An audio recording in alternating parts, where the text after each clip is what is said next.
Olá a todos e a todas. Olá você que está aí acessando os canais do YouTube, Sétima Direct. Aqui quem fala é o professor Igor Farias, a disciplina de filosofia, e estamos mais uma vez aqui com o nosso Direct Enem, os aulões de filosofia para o Enem. Agradeço a todos vocês que estão aí assistindo essa aula. Não esquece de dar uma força aí para o canal, né? Vai lá, se inscreve, dá um joinha e, se possível aí, tiver alguma dúvida, alguma coisa do tipo, vai lá no comentário, deixa aí a sua pergunta ou até mesmo aí suas colocações aí para nos dar uma força, né? A gente está aqui no propósito de, pelo menos, ajudar, né? Ajudar você que está aí se preparando para esse certame aí muito importante, que nada mais é do que uma etapa assim muito significativa para você que almeja ingressar aí nas universidades, faculdades, né, no curso superior. Então aí, pessoal, vamos lá.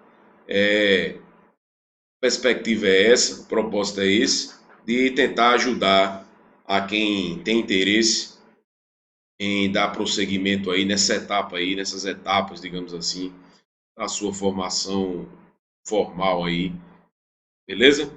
Vamos lá, pessoal. Vamos para dar início aqui para a nossa aula, beleza? Sem mais delongas, né? Como diria. Vamos lá, pessoal. Na aula de hoje, galerinha, a gente vai trabalhar algumas perspectivas aqui. É por isso que eu coloquei umas indagações, umas perguntas, umas problemáticas aqui para a gente ir pensando ao longo dessa aula, tudo bem? Vamos lá. Coloquei aqui, né, o primeiro tópico. O que é ética? O que seria moral? Qual a relação entre ética, moral e os meios de comunicação, por exemplo? Né? Será que tem relação? Vamos pensando aí juntos, né?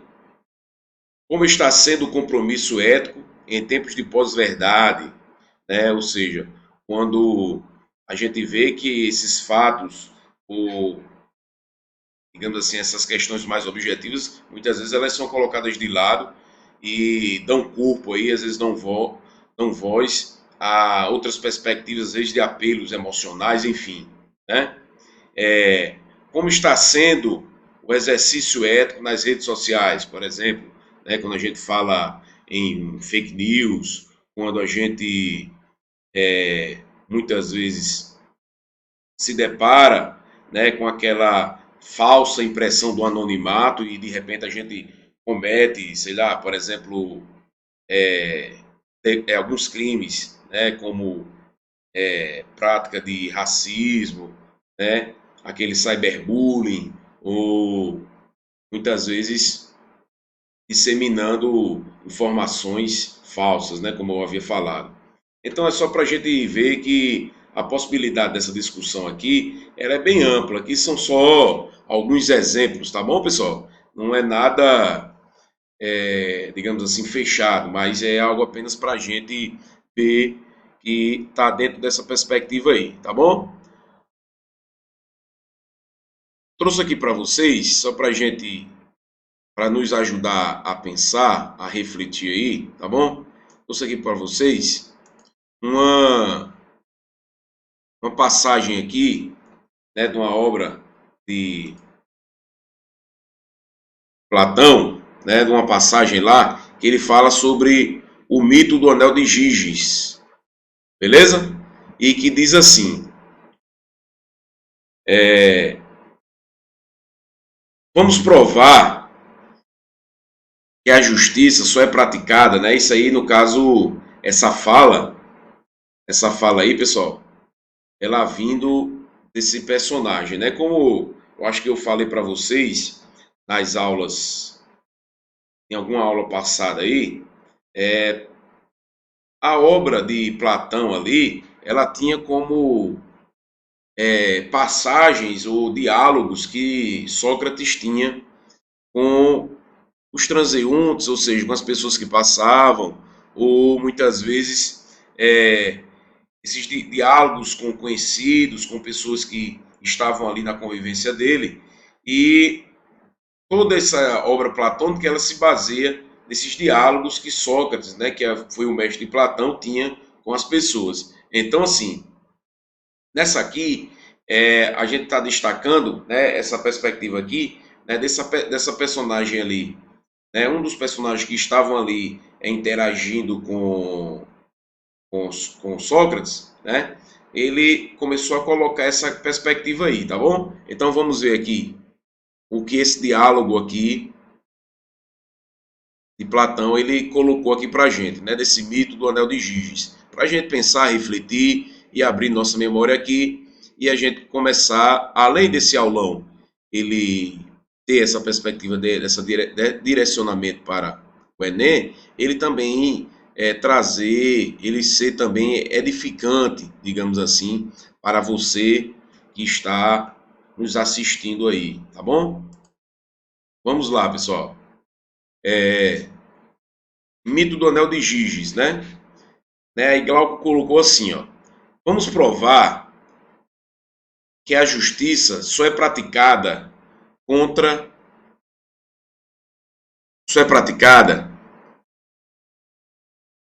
a própria vontade dos indivíduos e devido à incapacidade de se fazer a injustiça, imaginando o que se segue. Vamos supor que se dê ao homem de bem e aos injustos igual poder de fazer o que quiserem, seguindo para ver até onde os leva a paixão. Veremos com surpresa o homem de bem tomar o mesmo caminho que o injusto, este impulsionado a querer sempre mais. Impulso que se encontra em toda a natureza, mas ao qual a força da lei impõe limites. O melhor meio de testá-los, de maneira, como digo, seria dar-lhes o mesmo poder que, segundo dizem, teve Giges, o antepassado do rei da Lídia. Giges era um pastor a serviço do então soberano da Lídia. Devido a uma terrível tempestade e a um terremoto, abriu-se uma fenda no chão, no local onde pastoreava o seu rebanho. Movido pela curiosidade, desceu pela fenda e viu admirado um cavalo de bronze oco com aberturas. E ao olhar através de uma das aberturas, viu um homem de estatura gigantesca que parecia estar morto. O homem estava nu e tinha apenas um anel de ouro na sua mão. Giges pegou e foi embora. Mais tarde, tendo os pastores se reunido, como de hábito, para fazer relatórios sobre os rebanhos ao rei, Giges compareceu à reunião usando o anel. Sentado entre os pastores, girou por acaso o anel, virando a pedra para o lado de dentro da sua mão.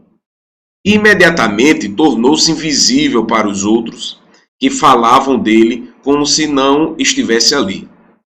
O que o deixou muito espantado. Girou de novo o anel, rodando a pedra para fora, e tornou-se novamente visível. Perplexo, repetiu o feito para certificar-se de que o anel tinha esse poder, e concluiu que ao virar a pedra para dentro, tornava-se invisível. Ao girá-la para fora, voltava a ser visível. Tendo certeza disso, juntou-se aos pastores que iriam até o rei como representantes do grupo. Chegando ao palácio, seduziu a rainha e com sua ajuda atacou e matou o soberano, apoderando-se do trono. Vamos supor agora que existam 2 anéis. Como este, né? Vamos supor que existam 2 anéis como este, e que seja dado um ao justo e outro ao injusto. Ao que parece, não encontraremos ninguém suficientemente dotado de força de vontade para permanecer justo e resistir à tentação de tomar o que pertence a outro, já que poderia imponentemente tomar o que quisesse no mercado, invadir as casas e ter relações sexuais com quem quisesse, matar e quebrar as armas dos outros. Em suma, agir como se fosse um Deus. Nada o distinguiria do injusto. Ambos tenderiam a fazer o mesmo, e veríamos nisso a prova de que ninguém é justo porque deseja, mas por imposição. A justiça não é, portanto, uma qualidade individual, pois sempre que acreditamos que podemos praticar atos injustos, não deixaremos de fazê-lo. De fato, todos os homens creem que a injustiça lhe traz individualmente mais vantagens do que a justiça. E tem razão, se levarmos em conta os adeptos dessa doutrina.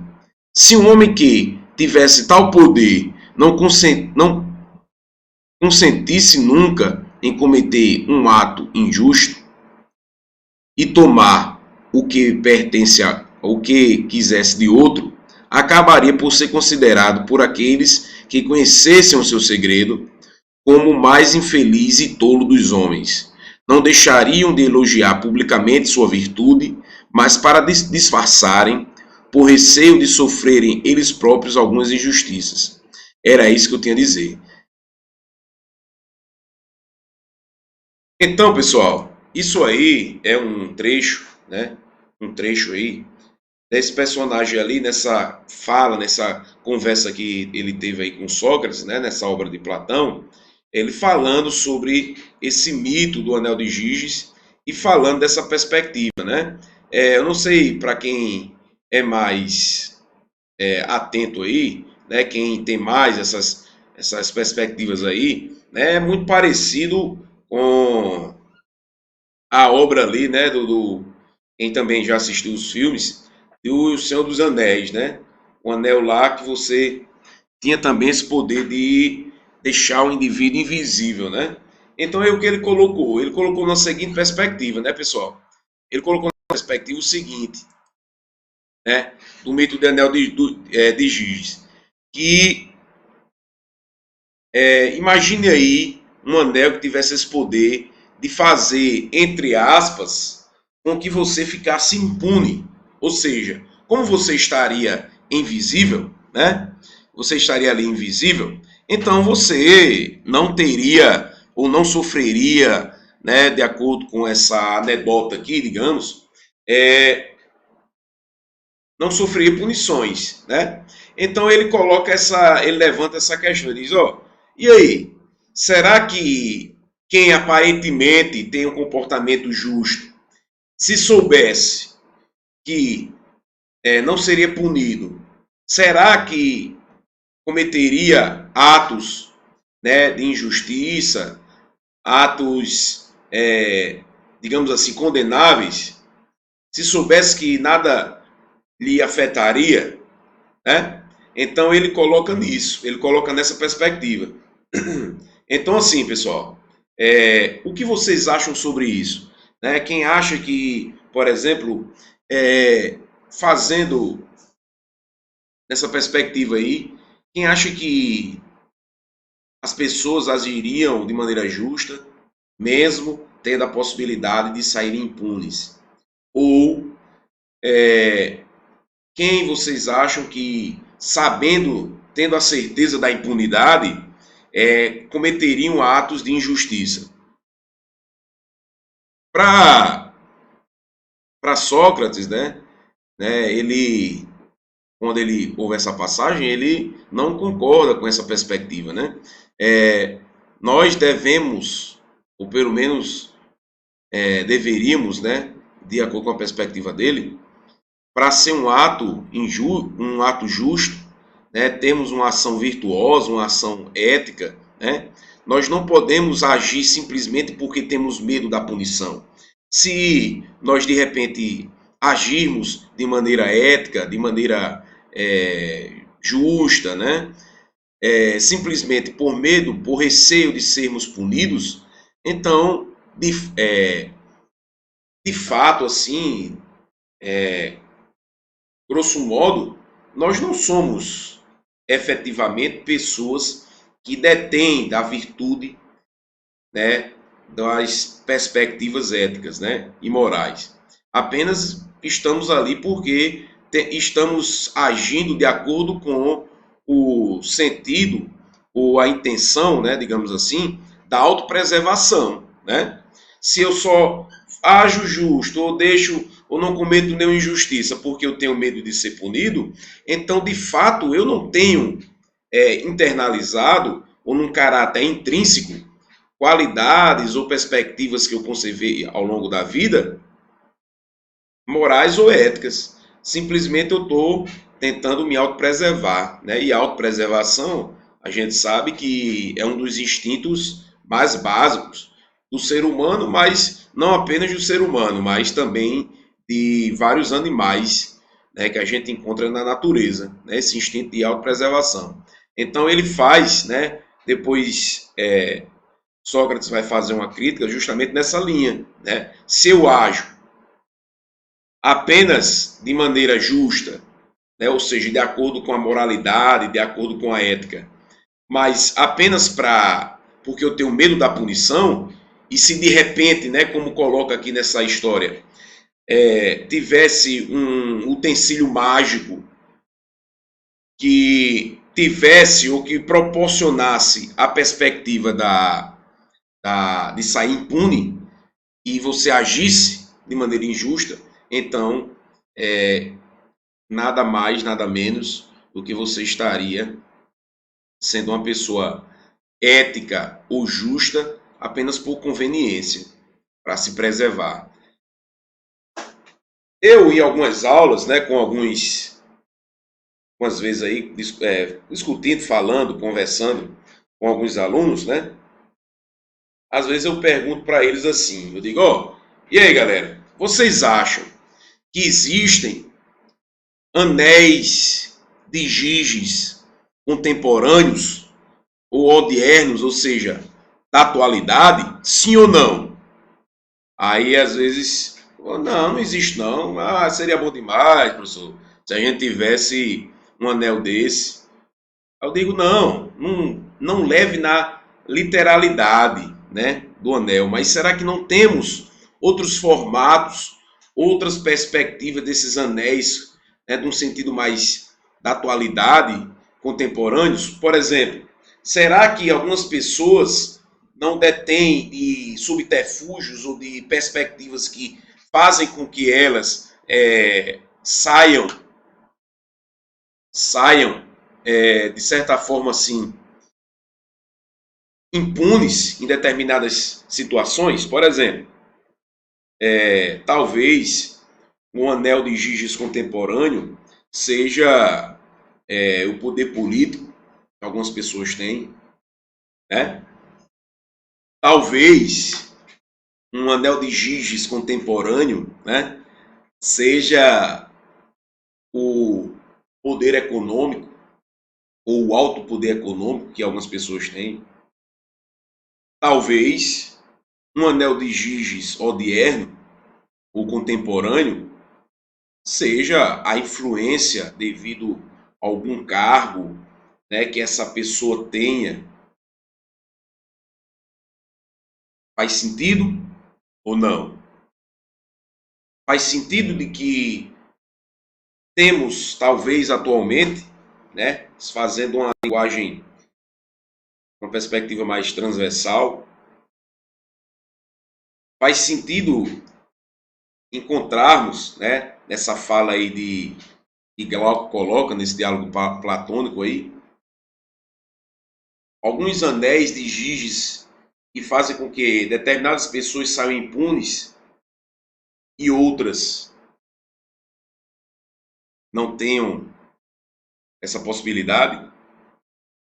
Faz sentido de algumas pessoas, por exemplo, agirem uma maneira dentro da lei, dentro, entre aspas, da moralidade, seguindo aparentemente alguns princípios éticos, mas que quando encontram uma oportunidade de saírem impunes ou de acharem que vão sair impunes, cometem algum ato ilícito, ou seja, contrário à lei. Eu me lembro, algumas vezes assim, a gente vê, né, no noticiário, de algumas pessoas que agem como se tivesse um anel desse de Giges, porque cometem determinadas ações imorais, ou seja, que contrariam a moralidade, algumas ações antiéticas, e têm a plena certeza que não irão ser punidos, né? Então, assim, temos, talvez sim, pessoas que possuem, entre aspas, ou que acham, pelo menos, né? Que possuem esse anel misterioso, esse anel de Giges, esse anel que vai fazer com que você saia impune em determinadas situações. Ou devido à questão, né, como eu falei, da, do poder financeiro, do alto poder financeiro que pode, às vezes, comprar, né, muita gente, ou tudo e a todos, né, pelo menos na cabeça dessas pessoas, ou muitas vezes porque tem um cargo ou tem uma função aí, né, de, que dá acesso a muita gente, a muita influência, né, ou também até pelo poder político que algumas pessoas têm, né? A gente vê no noticiário aí pessoas que cometem muitas vezes desvios, atos de corrupção. Então, assim, talvez sim, fazendo uma perspectiva de uma análise filosófica, esse mito do Anel de Giges, ele se mantém muito atual. Tá bom, pessoal? Isso aí é apenas para vocês refletirem, e trabalharem um pouco e saberem que uma das perspectivas aí da filosofia é a gente fazer esses paralelos aí, essa leitura de mundo, tá bom? Então vamos dar prosseguimento aí, pessoal. A construção do sujeito ético, tá bom? Então eu coloquei aqui para vocês, ó. A noção de moralidade ou de ser moral está intimamente ligada ao reconhecimento do outro como um sujeito. Ou seja, essa relação entre o outro e o eu, tá bom? A moral é adquirida pelos indivíduos num processo de construção do sujeito ético. Ou seja, a gente vai construindo essa perspectiva da moralidade, o que a gente entende como moral, ao longo da nossa vida, ao longo dos costumes que a gente vai adquirindo, né? Muitas vezes é dito que a moral são esses valores cristalizados, né, nesse convívio em sociedade, tá bom? Então, assim, a constituição do sujeito ético nos conduz à ideia de autonomia e heteronomia. O que seria isso, galera? Eu botei aqui para vocês, ó, preste atenção. Sujeito autônomo é o que age e decide por si mesmo, né? Sujeito heterônomo tem seu comportamento regulado pelo exterior. Então, assim, quando a gente age, muitas vezes, por questões de pressões sociais, ou porque eu vou ser julgado pelos olhares alheios, eu vou ser julgado pelo outro, vai ter um sistema, por exemplo, judicial que vai me punir caso eu descumpra determinados preceitos. Então, eu estou numa perspectiva heterônoma, né? Beleza? Dando prosseguimento, pessoal. O que nos faz um sujeito ético é a possibilidade de ser flagrado pelos outros ou a introjeção em nós da moralidade ou da convicção pessoal. E aí, o que vocês acham que seria isso? Né? Vocês acham que o que nos constitui enquanto sujeitos éticos seria essa possibilidade de ser flagrado pelos outros ou essa introjeção de uma maneira convicta dessa moralidade, do que é certo do que é errado?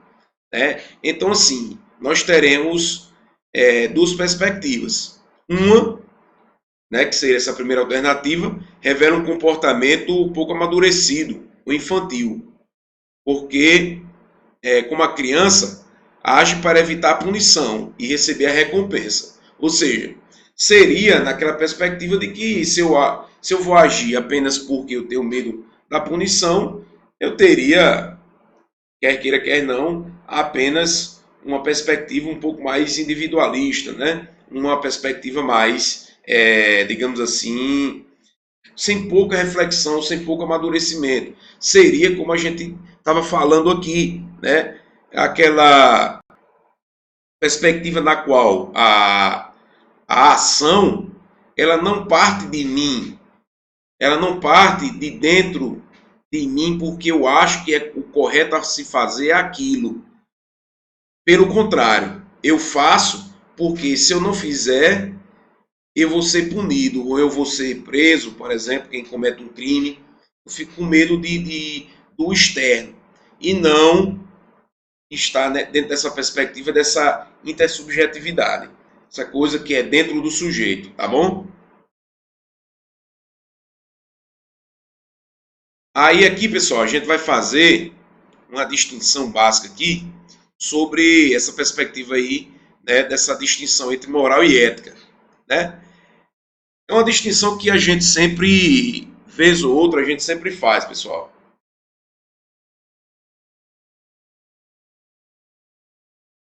Olha aqui as escóvaras ou as pregas vocais, né, aqui. Então, o que a gente faz é com a distinção entre ética e moral. Se eu perguntasse a vocês aí, né, eu chegasse para vocês aí e dissesse assim: e aí, você sabe a distinção entre ética e moral?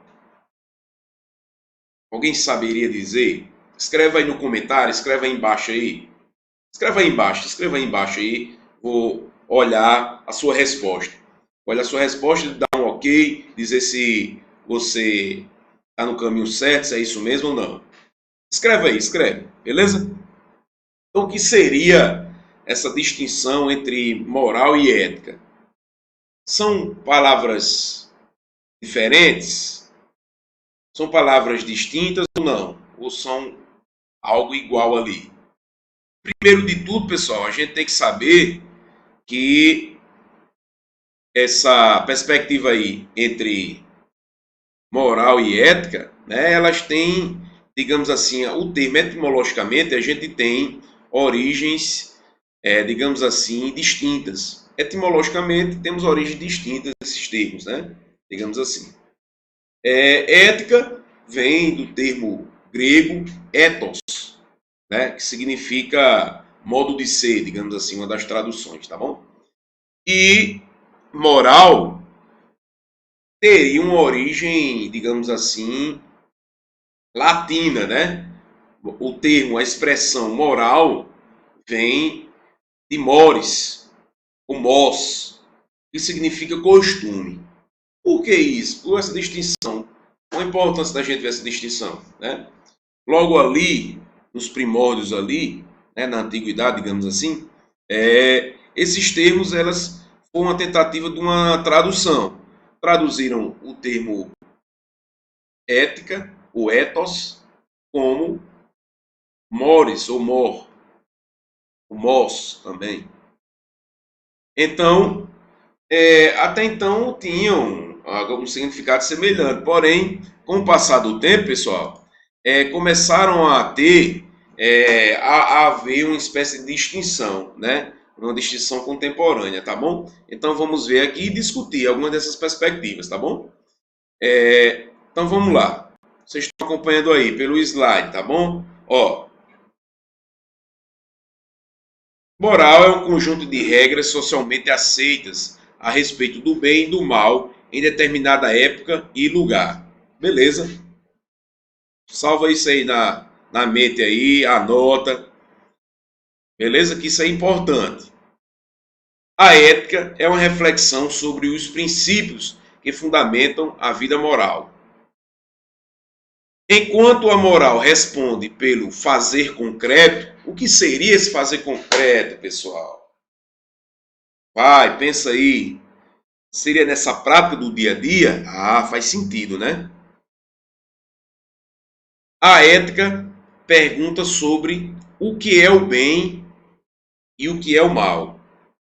Pode-se dizer que é um caráter histórico da moral e que, a partir da segunda metade do século XX, ela tem variado de forma mais acelerada. Ou seja, pessoal, podemos dizer que a moral são um conjunto de valores, de regras sociais cristalizadas e que ela vai depender, por sua vez, de perspectivas históricas, culturais, sociais, né, como a gente já tinha falado, geográficas.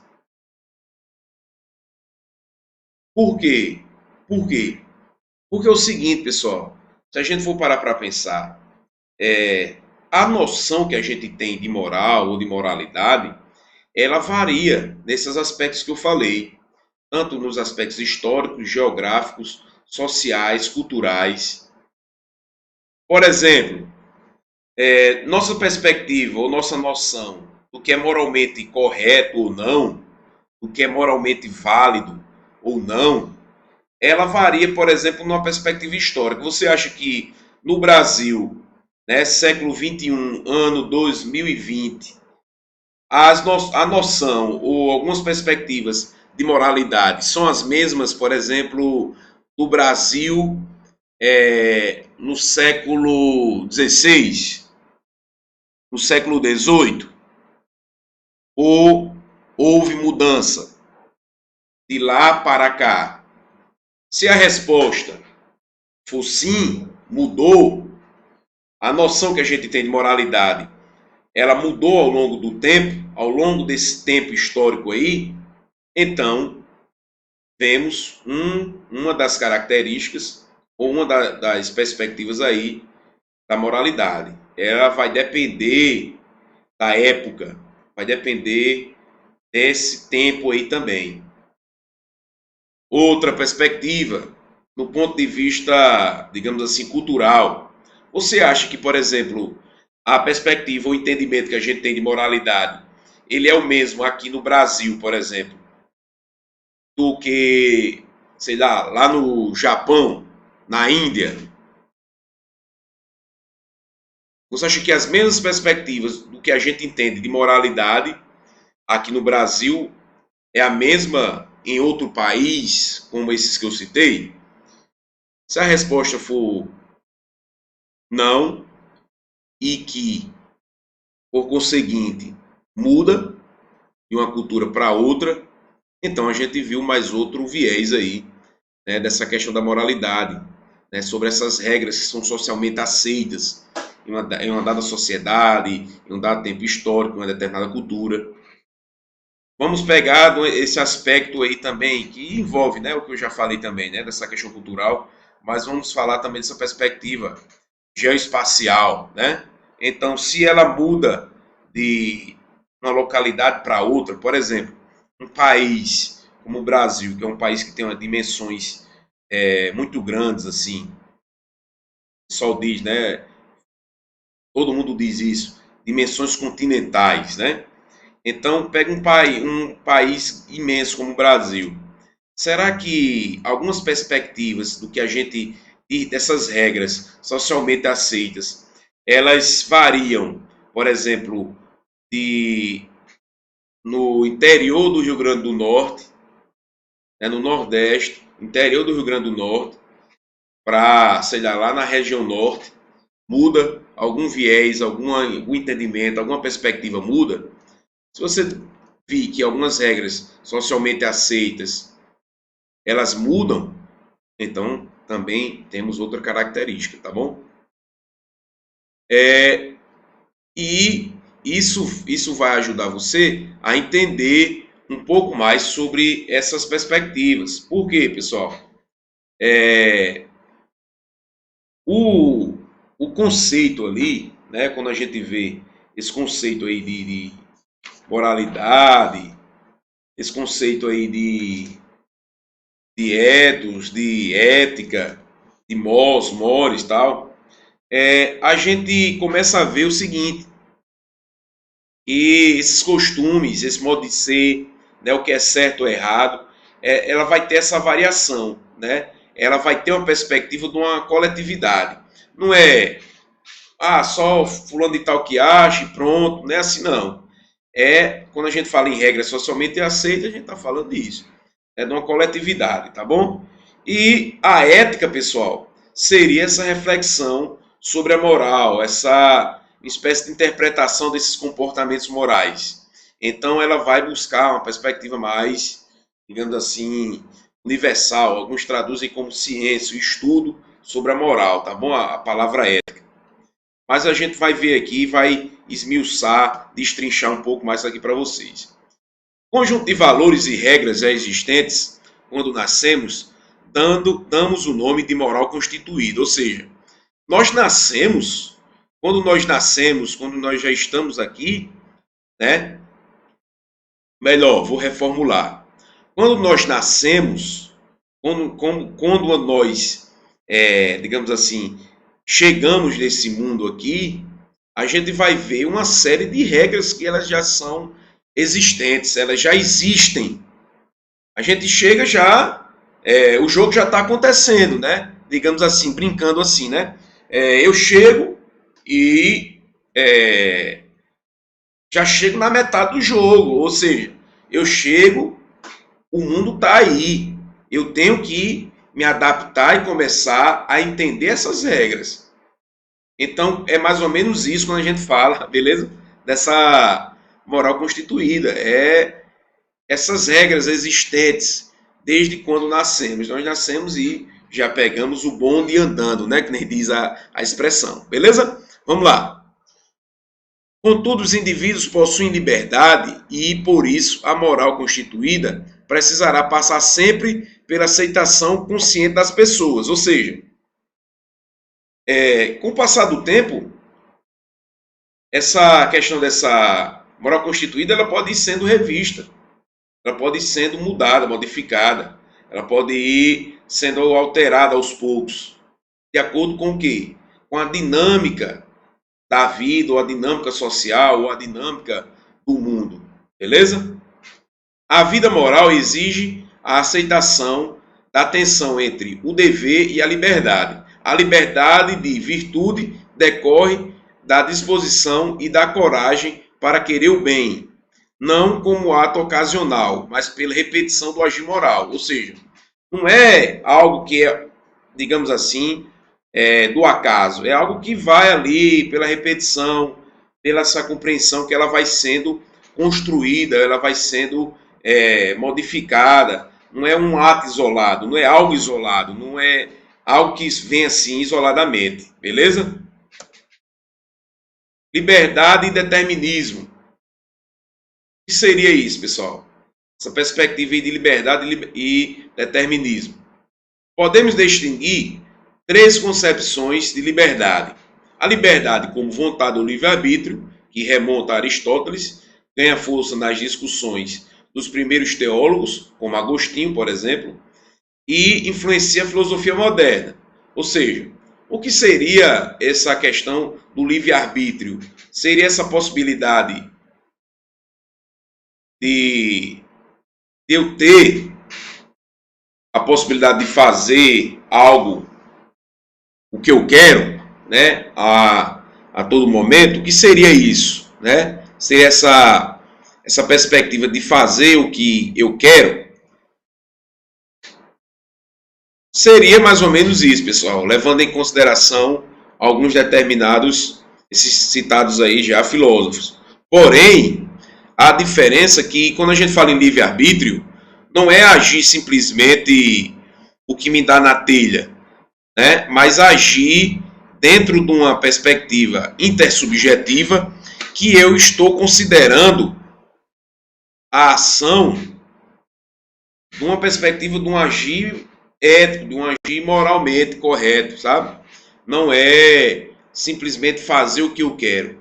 Porque eu poderia colocar isso e a pessoa dizer, então vou cometer uma série de atos imorais ou atos antiéticos. Não. Quando a gente fala muitas vezes nesse livre-arbítrio, a gente está falando de um agir dentro da moralidade, dentro da ética. Por quê? É como se existisse uma possibilidade de que quando às vezes as pessoas agem, e elas agem já de uma maneira, entre aspas, sabendo o que é ação moral, o que é o agir moral, elas vão agir de uma maneira correta, uma maneira que a gente considera correta, melhor dizendo, uma maneira que a gente considera que é o certo a se fazer, mas sem nenhuma pressão de ter medo de ser punido, ou de ter medo de que algo de errado ocorra, né? Ou seja, ele age de uma maneira autônoma, porque ele entende que a ação certa a ser feita é uma ação que não descumpre com a moralidade, não descumpre com o que é ético. Beleza? A gente vai destrinchando isso ao longo da aula. O determinismo enfatiza a necessidade e, portanto, a ausência da liberdade, parte da ideia de que determinada causa gera um efeito necessário. Em ciências humanas, tem como referência o positivismo de Augusto Comte, né?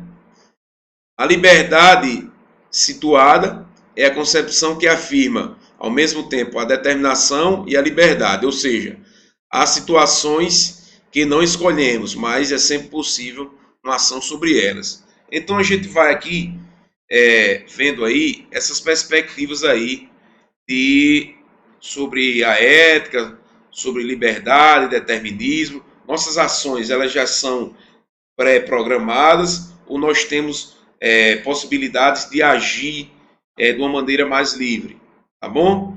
E para a gente ir caminhando aí, pessoal, para nós irmos para as questões, a gente vai colocar aqui, pessoal, a gente vai colocar aqui para vocês alguma noção assim geral mesmo aqui sobre essa questão da ética no sentido de uma ética aplicada, tá bom?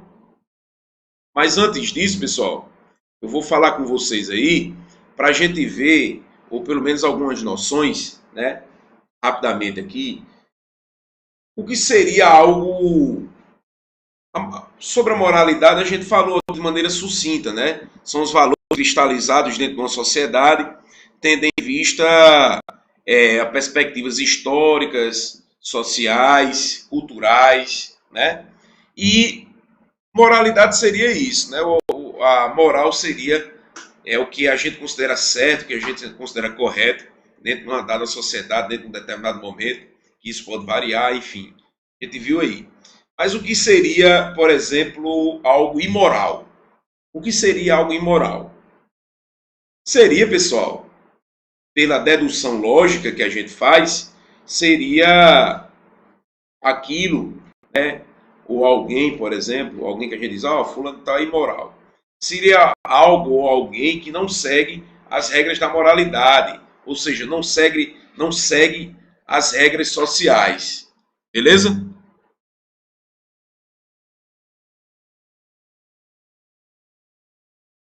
E o que seria também algo que a gente falou do moral, imoral, e o que seria amoral, algo amoral. Algo amoral, pessoal, não sei se vocês já ouviram falar desse termo, mas é alguém, por exemplo, que não tem a capacidade de discernimento, por exemplo, né? A moralidade são essas regras cristalizadas socialmente, né, dentro de um determinado período histórico, levando em consideração cultura, localidade, enfim, né? Essas regras da coletividade. Então, algo imoral seria algo que descumpre, não segue essas regras. Por exemplo, um criminoso contumaz. Um criminoso contumaz, ele, ele não vai seguir as regras da moralidade. Algo contumaz é algo que vai se repetindo, né? Então, um criminoso que ele tá nem aí para essas regras da moralidade, ele teria um comportamento imoral, beleza? Algo amoral seria aquele que, por exemplo, não tem a capacidade, uma capacidade de discernimento, de saber se aquilo é certo ou errado. Por exemplo, vamos imaginar aqui uma criança aí de pouca idade, né? De tenra idade, ele ou ela ainda não conhece, ainda não sabe de todas as regras sociais ou todas as regras morais. Então, ele ainda não tem esse discernimento. Por exemplo, também, vamos imaginar alguém que tem a sua capacidade cognitiva reduzida, por exemplo, alguém que tem algum problema de ordem psicológica. Então, inclusive, até a nossa legislação, por exemplo, penal, vai ter um tratamento diferenciado para essas pessoas. Que é o que eles chamam dos incapazes, né? A pessoa que tem uma espécie a incapacidade de discernimento. Então ele muitas vezes, dependendo quando se comete ou alguma infração, algum crime, essas pessoas vão ser até inclusive ter um excludente de ilicitude, digamos assim, porque a própria lei reconhece que ela tem uma capacidade reduzida ou incapacidade desse discernimento, beleza? Então seria a moralidade seria isso, né? É engraçado assim, né? É interessante até uma perspectiva, né? Quem gosta muito de falar disso aí é aquele professor Mário Sérgio Cortella, né? Na, nos seus livros, nas suas palestras, ele fala o seguinte, que a ética, né, seria para a gente entender o que é ética, né, seria mais ou menos isso, né? O quero, devo, posso, né? Como assim? Quero, devo e o posso. Porque ele diz assim, pessoal, ele diz que muitas vezes, quando a gente lida com essas três palavras, ele diz o seguinte, ó, o quero, tá nessa perspectiva mais do eu, mais do indivíduo, né? O devo, a gente tá nessa perspectiva o quê? Levando em consideração os outros, né? Quem nos cerca. E o posso é quando esse indivíduo faz a pergunta entre o que ele quer e o que é esperado, digamos assim, socialmente. Então ele diz assim, né? Quero, devo e posso, né? Nem tudo que eu quero eu posso, nem tudo que eu posso eu quero, nem tudo que eu quero eu devo. Ou seja, né? Então assim, no convívio, né, dentro da ética, dentro dessa perspectiva da moralidade, nós não devemos muitas vezes agir de toda forma, de toda maneira. Nós temos que estar sempre considerando nem tudo que eu quero eu devo, nem tudo que eu devo eu posso, nem tudo que eu posso eu quero. Então, assim, muitas vezes você tem que aprender a discernir, a ter essa perspectiva aí. E isso é o que nos faz indivíduos ali que convivem em sociedade, tá bom? A ética aplicada, pessoal, seria essa ética aqui, que ela tomou mais corpo aí, digamos assim, a partir do século XX, né, após aí esse período de guerras, né, genocídio, esses regimes totalitários, e que se influenciou as discussões sobre ética e moral, tá bom? Então, podemos salientar ainda o papel das reivindicações das minorias, por exemplo, que durante muito tempo sempre foram excluídas, os avanços da tecnologia. A gente vê que atualmente a gente está com tecnologia bem mais desenvolvida, né? E a decisão para aplicá-la. A degradação do ambiente, a pobreza, a injustiça social e a exploração do trabalho também estimulam um debate público. A ideia de uma ética aplicada se consolida como um ramo contemporâneo da filosofia, que busca a justificação racional para problemas práticos postos pelos novos tempos. Por isso, é uma disciplina que exige um diálogo multidisciplinar com os mais diversos profissionais. A ética aplicada traz consigo a noção de ética, da responsabilidade e o princípio da precaução. Seus principais campos são a bioética, ética ambiental, ecoética e ética dos negócios, né?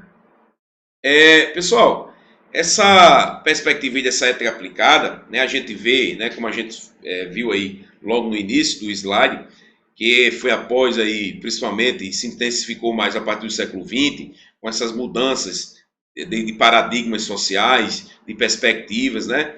E começou-se a colocar problemas práticos. Por exemplo, questões sobre meio ambiente, queimadas, ou exploração do meio ambiente de uma maneira desregrada, digamos assim. Isso está dentro do campo que a gente fala, né, da bioética e também da que a gente fala da ecoética, né? Ou também alguns preferem chamar de ética ambiental.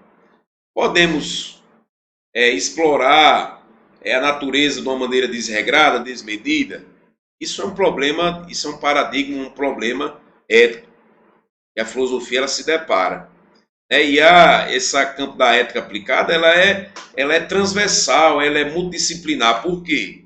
Ao mesmo tempo a gente está aqui trabalhando filosofia, está trabalhando biologia, está trabalhando a perspectiva da meio ambiente, está trabalhando essa perspectiva da ciência, né? Então, assim, ela é multidisciplinar nesse aspecto. Por exemplo, quando a gente fala sobre aquelas perspectivas aí, por exemplo, de pesquisas, né? Por exemplo, a gente está nesse período aí de pandemia, a gente vê pesquisas aí de vacinas, né? Então, assim, tudo isso está dentro do campo que a gente fala, a bioética, né? Porque é a ética, a bioética, bio significa vida, ética é o que a gente vem estudando, né? Vem trabalhando, que é essa questão dessa reflexão aí, né, sobre o que é certo, errado, enfim. Então, a bioética ela é a ética que ela trabalha essa perspectiva da vida, ou seja, será que podemos, por exemplo, fazer pesquisas com animais? Será que podemos desconsiderar o sofrimento de outras espécies e não só humanas? Será que temos que ter esse olhar também? Será que nós podemos explorar o meio ambiente, os animais de qualquer forma? Isso é uma discussão bioética também, né? E também nessa perspectiva que a gente falou aí, dessa ética também aplicada aos negócios, de tentar pelo menos apaziguar. Nós vivemos num tempo que a gente fala, no tempo do século XXI, nesse tempo da velocidade, né, esse mundo líquido, né? Então, assim, será que podemos ou devemos agir de toda forma, né? Então, é nessa linha que também se pergunta muitas coisas, tá bom? E a gente vê que isso aí é algo que vai perpassar e é algo muito, muito interessante, né, pessoal? Isso vai trazendo muita coisa. E só para exemplificar aqui, né, quando a gente fala dessa ética aplicada, um autor bem bacana, muito conhecido, é isso aqui, ó. Peter Singer, né? Ele trabalha essa perspectiva dessa ética prática, essa ética aplicada, né? Que ele trabalha, por exemplo, questão sobre igualdade, discriminação de raça, sexo, de capacidade, aborto, eutanásia, experiência com embriões, por exemplo, trabalha sobre esse estatuto moral dos animais, sobre violência, desobediência civil, essa obrigação que as pessoas, obrigação de ajudar os outros, ou seja, uma ética aplicada, por exemplo, Peter Singer, ele trata sobre tudo isso. A gente vê hoje em dia, por exemplo, eu vejo, né, tenho muitos alunos, tal, a galera que trabalha nesses movimentos, por exemplo, de resgate de animais, de preocupação com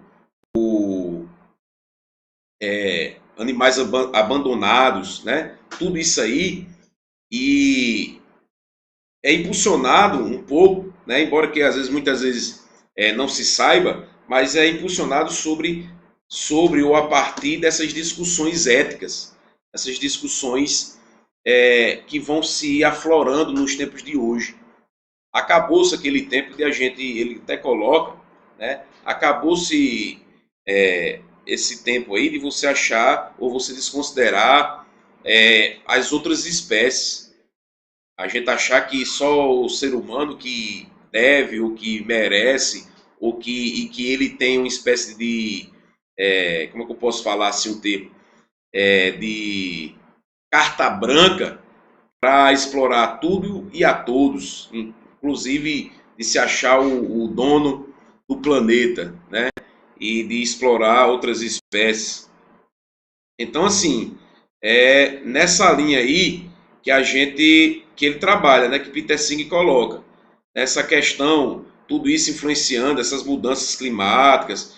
Qual é a responsabilidade que nós temos com o nosso planeta? Devemos ter responsabilidade com o nosso planeta, com a nossa casa, né? E como o pessoal gosta de colocar. Então, assim, será que devemos agir de toda forma? Por que devemos agir moralmente com relação a tudo isso? Por que devemos considerar essas perspectivas? Então, é tudo isso que a filosofia, muito embora às vezes não pareça, mas a gente vê, né, principalmente no ensino médio, disciplina, a carga horária é tão pouca tal, mas com tanta coisa rica aí para a gente discutir, para a gente colocar. Então, assim, isso aí é interessante porque a filosofia ela vai trabalhar, por exemplo, a ética, ela vai trabalhar numa perspectiva multidisciplinar, numa perspectiva que a gente vai estar conversando, se comunicando com várias outras áreas. Beleza? Vamos lá, pessoal. Então aqui eu trouxe apenas algumas perspectivas aí filosóficas, só para a gente ver aí, tá bom? Ó, Ética Aristotélica, né, que é uma das obras mais conhecidas aí, pessoal, é o que a gente chama dessa Ética Nicômaco, né? Que é uma obra de Aristóteles. Ele vai trabalhar essas perspectivas aí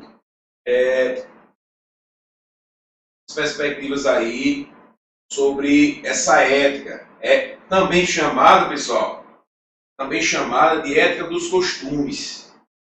Então, a ética aristotélica, ela tem essa nuance aí, tem também essa perspectiva aí sobre essas discussões, tá bom?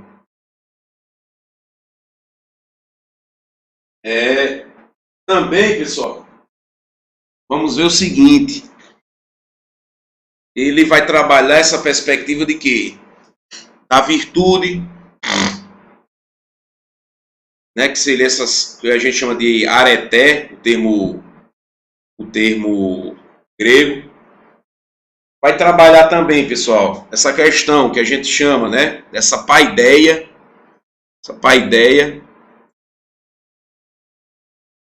que seria a questão da educação, né, paideia, educação, e essa ética ligada a essa questão dessa mediania do meio termo. Ou seja, vocês vão encontrar a perspectiva dessa ética aristotélica, ela também conhecida como essa ética da mediania, do meio termo, da justa medida. Seria uma ética, né, para que o agir virtuoso, ele é um agir que você evita os extremos. Tanto pode existir o que a gente chama, né, desse extremo que é pelo excesso, quanto pela falta, né? Então, assim, teremos esse agir de uma maneira em que eu evito um extremo e o outro extremo. Por exemplo, vamos imaginar a virtude que ele fala aqui da temperança. Ele bota a virtude lá da temperança. Qual seria um excesso? Um excesso de temperança, né? Seria, por exemplo, aqui quando você tem excesso, né? A temperança seria esse de um hábito ou uma característica de você mediar conflitos, né? De você se manter ali sóbrio e tal. Aí vamos dizer que um excesso desse tipo de virtude seria você ser um cara completamente desregrado para o que você acha, de você, seus apetites, desejos, enfim. E o excesso pela falta seria a pessoa que é insensível a tudo e a todos. Insensível a tudo que está ocorrendo ao seu redor. Beleza? Outro exemplo aqui de perspectivas filosóficas seria, pessoal, como eu coloquei aí para vocês, seria, por exemplo, ia colocar aqui esse slide, deu um pequeno erro aqui, mas faltou, ia botar o desenhozinho aqui, essa questão do meio, colocar no meio aí, ia botar mediania, meio termo, tal, justa medida, ia colocar excesso e a falta. Mas seria isso, por exemplo, a coragem seria uma virtude para Aristóteles. Qual seria o excesso da coragem? Seria, por exemplo, um indivíduo que ele se coloca em perigo de maneira inconsequente, né? Seria uma pessoa inconsequente, coloca em risco à toa. Já o excesso isso é o excesso, né, de coragem. A falta de coragem, né, que também não seria uma atitude virtuosa ou de acordo com essa perspectiva de Aristóteles, seria, por exemplo, um indivíduo que apareceu uma formiga, ele tem um medo. Apareceu uma formiga, ele se espanta, né? Já sai assustado. Conheço algumas pessoas que são assim, né? Tem medo de tudo. Apareceu sei lá, uma formiga, uma barata. Quem aí tem medo de barata?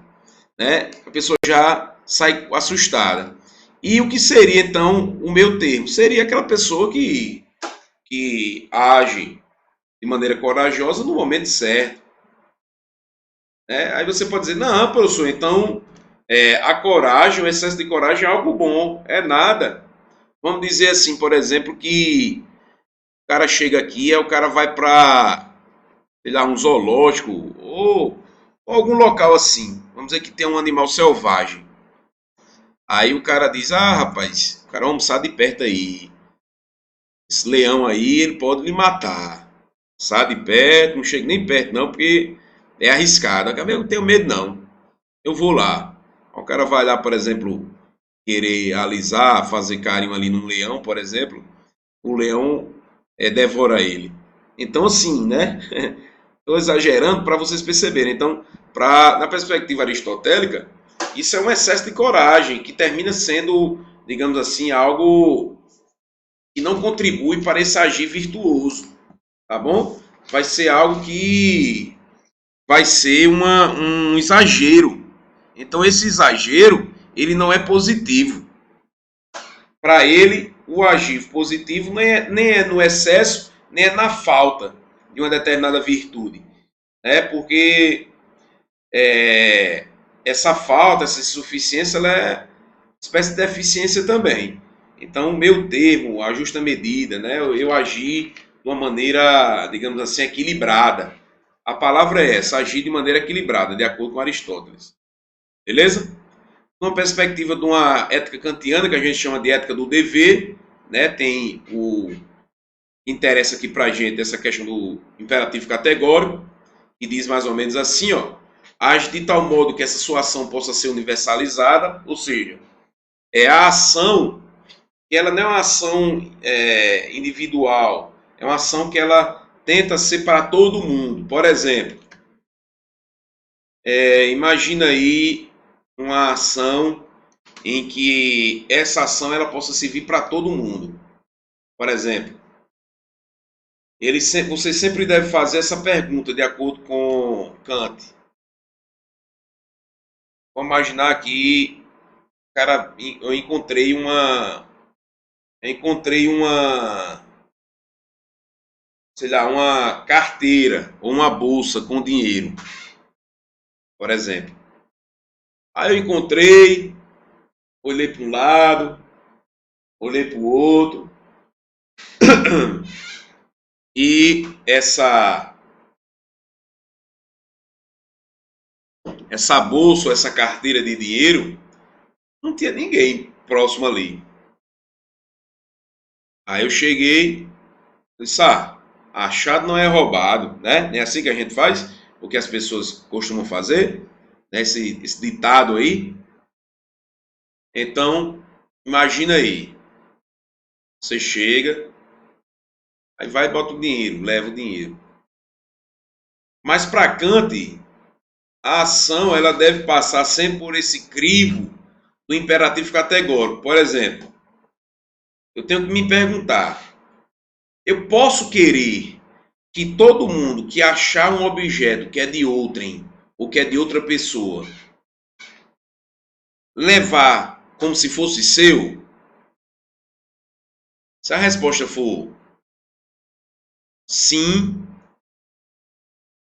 aí beleza, tudo bem. Se a resposta for não, então essa ação ela é uma ação antiética, é uma ação imoral.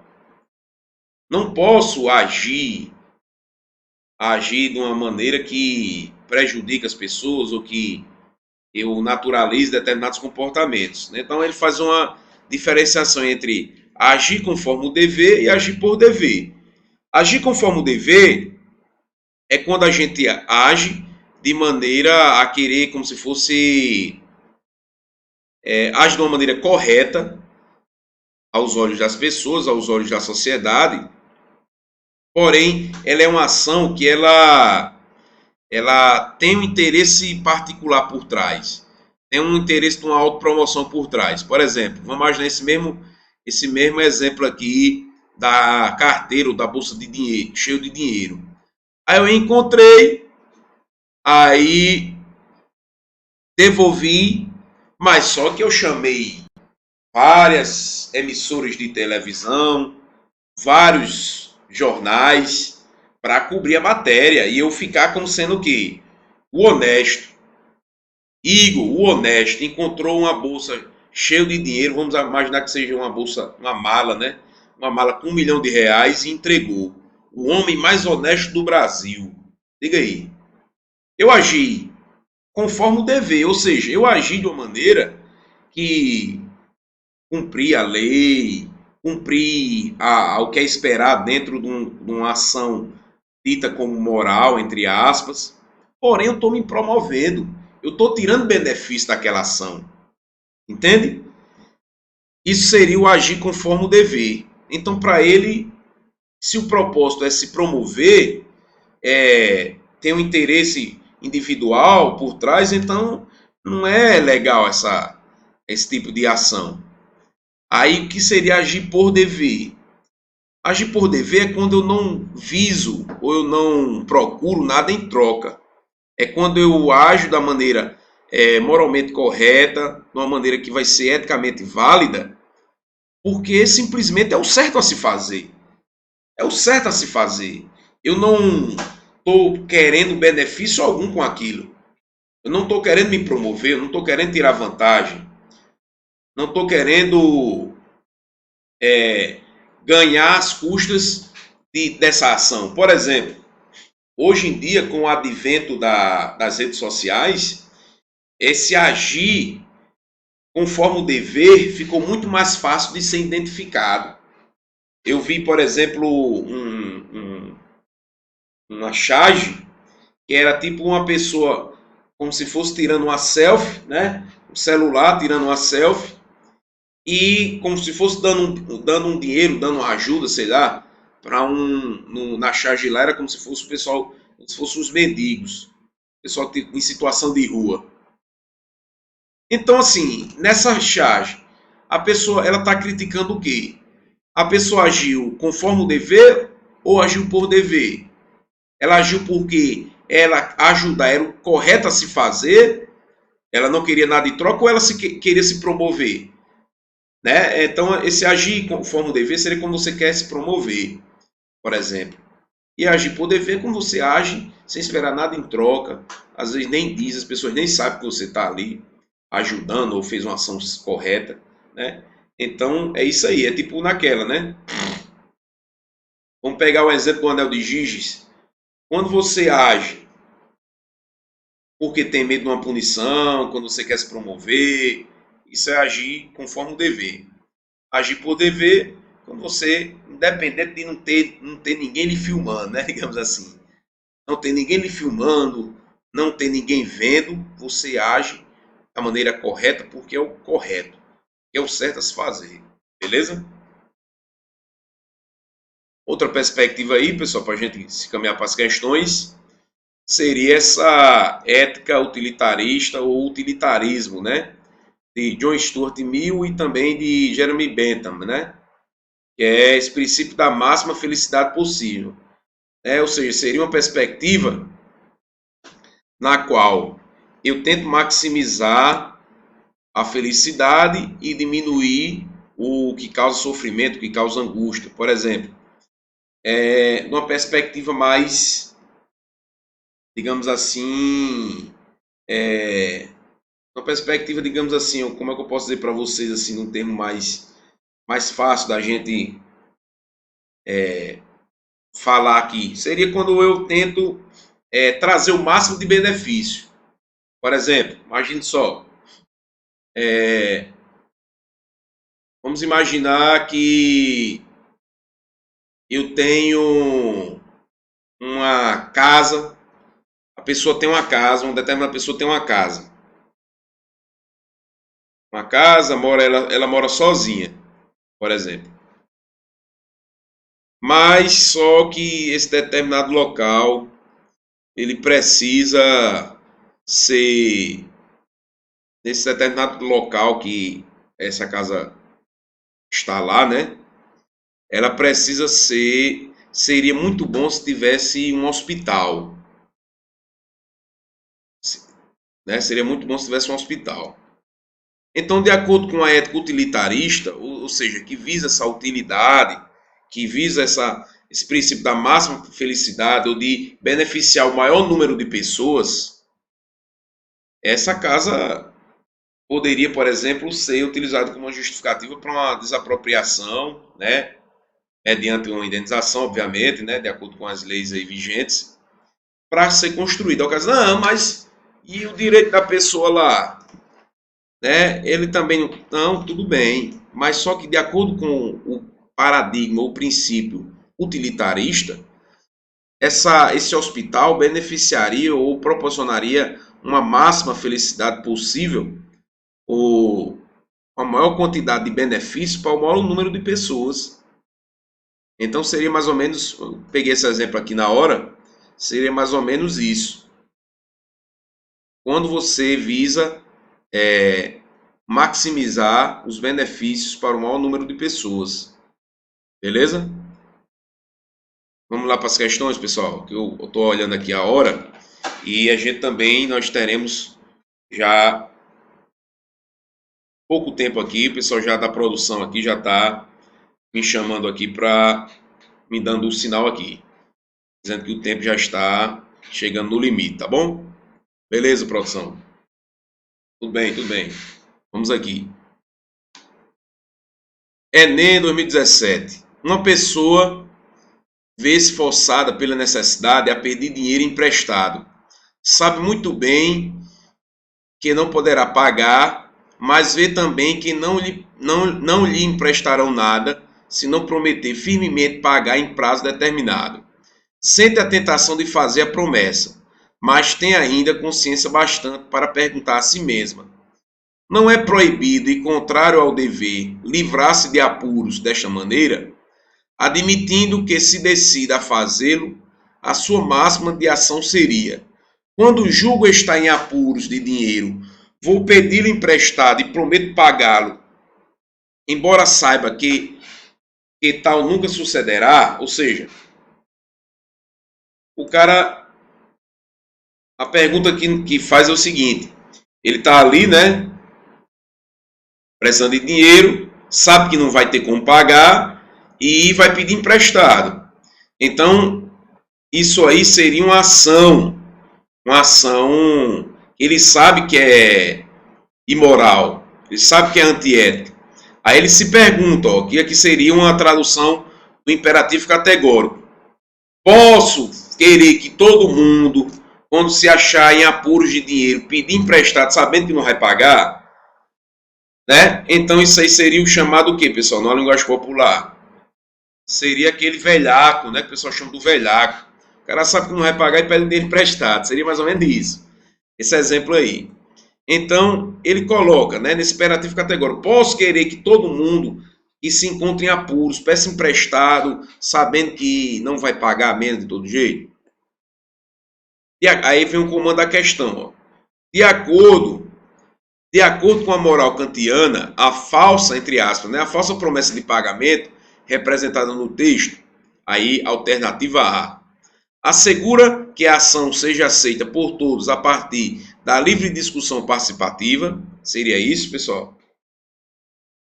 Seria discutir com os outros. O imperativo categórico coloca isso. Garante que os efeitos das ações não destruam a possibilidade da vida futura na Terra. Seria isso? Tem alguma coisa a ver? Essa questão está meio absurda, né, pessoal? Opõe-se ao princípio de toda ação do homem possa valer como norma universal. Falsa promessa, ela opõe-se a essa ideia de toda ação ela visar uma ação universal, né? Lembre-se do imperativo categórico. Age de tal modo que essa sua ação possa ser universalizada, tá bom? D. Materializa-se no entendimento de que os fins da ação humana podem justificar os meios. Seria isso de sim justificar os meios? Justificarem os meios? Permite que a ação individual produza a mais ampla felicidade para as pessoas envolvidas. Vou até sair aqui para vocês verem. Para as pessoas envolvidas, então a gente vê o seguinte: esse era mais se fosse numa perspectiva utilitarista, né? Os fins justificarem os meios também não condiz com o Kant, imperativo categórico, né? Então a alternativa correta seria C.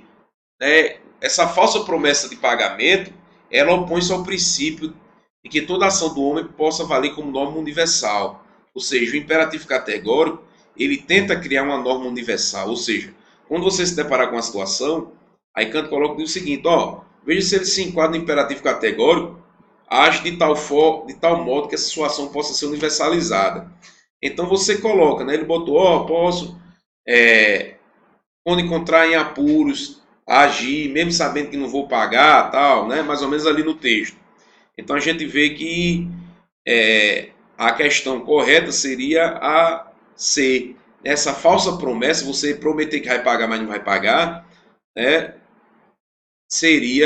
Ele se oporia a esse princípio de valer como uma norma universal, beleza? 2017, questão 2. A moralidade, Bentham exortava: não é uma questão de agradar a Deus, muito menos de fidelidade às regras abstratas. A moralidade é a tentativa de criar a maior quantidade de felicidade possível neste mundo, ao decidir o que fazer. Deveríamos, portanto, perguntar: qual curso de conduta promoveria a maior quantidade de felicidade para todos aqueles que serão afetados. Beleza? Jeremy Bentham é um partidário ali da ética utilitarista. Beleza, pessoal? Os parâmetros da ação indicados no texto estão em conformidade com uma alternativa A. Fundamentação científica de viés positivista. Convenção social de orientações normativas. C. Transgressão comportamental religiosa. Essa aí não tem nada a ver, né? Racionalidade de caráter pragmático. Inclinação de natureza passional. Não seria nada disso de natureza passional. Não seria essa questão positivista. A única que sobra, pessoal, seria a D. Racionalidade de caráter pragmático. Ou seja, algo de caráter pragmático é algo de um caráter mais de uma aplicabilidade prática, de uma utilidade. Né? Algo pragmático é algo que vai ter uma utilidade ali. Algo prático, algo que vai ter uma utilidade. Então, seria a alternativa D, pessoal. Lê o texto a seguir. A virtude é, pois, uma disposição de caráter relacionada com a escolha e consiste numa mediania, isto é, a mediania relativa a nós, a qual é determinada por um princípio racional próprio do homem dotado de sabedoria prática. Né? Em Aristóteles, aqui em Ética Nicômaco. Com base no texto e nos conhecimentos sobre a situada ética em Aristóteles, pode-se dizer que a virtude ética A. Reside no meio termo, que consiste numa escolha situada entre o excesso e a falta. B. Implica na escolha do que é conveniente no excesso e do que é prazeroso na falta. C. Consiste na eleição de um dos extremos como o mais adequado, isto é, ou excesso ou a falta. D. Pauta-se na escolha de que é mais satisfatório em razão de preferências pragmáticas. E. Baseia-se no que é mais prazeroso, em sintonia com o fato de que a natureza é que nos torna mais perfeitos. Qual aí, galera? Qual vocês acham aí? Alternativa A, né, pessoal? Ele colocou lá no texto, né? Ele bota justamente isso. Reside no meio termo, que consiste numa escolha situada entre o excesso e a falta.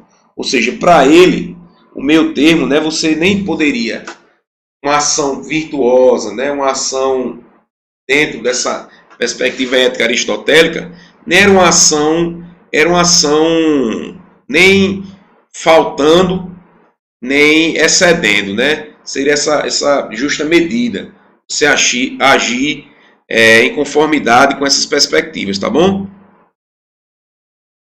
Deixa eu ver aqui, pessoal. Beleza.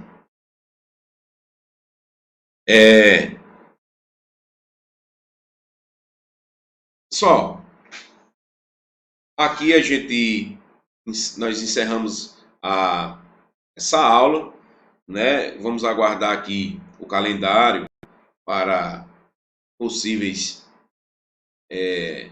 situações ou possíveis revisões, caso exista no futuro. E o que eu digo a vocês, né? Infelizmente, a área da filosofia era uma área interdisciplinar, gigantesca, era uma área multidisciplinar, uma área que dialoga com várias perspectivas, várias disciplinas, não só com a área de humanos, mas como a gente viu aí, nessa ética aplicada, a gente viu que se comunica com outras áreas, outros ramos do saber, por exemplo, com a biologia, com a física, com a química, e com outras áreas também, assim, grandes áreas, né, como a medicina, enfim, a engenharia, enfim. Mas o que eu digo para vocês é o seguinte: nós vimos aqui né, naquela minha fala ali sobre essa ética aplicada, sobre a parte de ética prática. E a filosofia a gente pode ter ela como uma aliada para que a gente consiga desenvolver cada vez mais nosso senso crítico e a gente ter uma visão holística das coisas, ou seja, uma visão ampliada da realidade. Porque quando a gente se pergunta ou a gente possui uma atitude ou um comportamento filosófico, a gente começa a enxergar o mundo de uma maneira diferente. Como assim? A gente começa a tentar ver vários pontos, diferentes perspectivas. Isso vai nos ajudar, pessoal. Isso vai nos ajudar a, por exemplo, responder uma prova e também, melhor do que isso, fazer uma redação de uma maneira que a gente consiga argumentar melhor, consiga desenvolver melhor uma linha de raciocínio, né? Então, assim, a argumentação ela é algo extremamente importante. Para isso a gente tem que estar informado, tem que conhecer as coisas. Então, assim, pessoal, nessa reta final aí do Enem, eu sugiro que vocês caiam mesmo em campo, saiam mesmo aí dessa. Às vezes assim, a gente tá meio numa letargia, vai lá, enfrenta. Porque talvez esse esforço aqui que você faz agora, ele seja algo que vai recompensar no futuro próximo, se Deus quiser. E o seguinte, o esforço de hoje, a semente que a gente planta hoje, a gente não colhe no mesmo dia, não. Lembre-se disso. Nós plantamos hoje, nós plantamos no agora para colher no futuro, colher numa perspectiva a médio e longo prazo. Então, assim, não fica naquela falsa ilusão, ou não se deixa levar pelos discursos, digamos assim, mais negativos, principalmente se você for aquela pessoa que é mais ansiosa, que fica muito mais assim, isso lhe afeta, né? Eu digo isso porque eu procuro também, como eu tenho também essa perspectiva aí da ansiedade e tudo mais, eu procuro me blindar de determinados discursos que eu sei que não vai agregar, não vai fazer com que eu consiga, né, ou conquistar algo, ou conseguir seguir aquele meu planejamento. Então a gente tem que fazer o quê? Eu estou querendo dizer para vocês, planta hoje para colher no futuro. Estuda hoje, termina aqui o ensino médio. Se você está aqui assistindo essa aula aí, você quer algo, quer fazer o Enem, quer plantar, quer colher, por exemplo, ir para uma faculdade, terminar um ensino superior, né? Dar continuidade aí e de repente seu projeto de vida envolve essa etapa, né? Fechar esse ciclo do ensino médio e iniciar um novo ciclo, que seria o ciclo, por exemplo, no nível superior, e você vai ter que passar por um certame desse. Então, é uma prova que ela não é fácil, mas ela também não é difícil. Por quê? Porque ela depende de você. Depende do quão preparado, disposto você está para conseguir seus objetivos.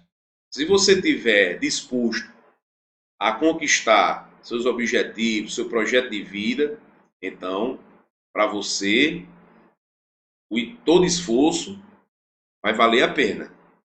Mas se você não está e está, às vezes, assim, se enganando, então, aí já vai ter outra visão, né? Então, vai ser outra perspectiva. Mas, assim, planta hoje para colher no futuro. Estou repetindo porque muitas vezes a gente acha que tudo está sendo muito difícil, tudo está sendo muito difícil estudar, é muito difícil fazer tal coisa, tal.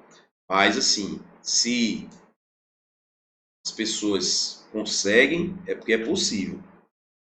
Se é possível para algumas pessoas, algumas centenas, milhares de pessoas, então é possível também para você. Basta você querer, basta você correr atrás, basta você ter isso em mente e ir atrás dos seus objetivos, do seu projeto de vida. Beleza, pessoal? Tamo junto. Até a próxima oportunidade. Não esquece, compartilha o link, dá um joinha, curte a página e tamo junto, galera. É nóis. Valeu. Tamo junto, hein?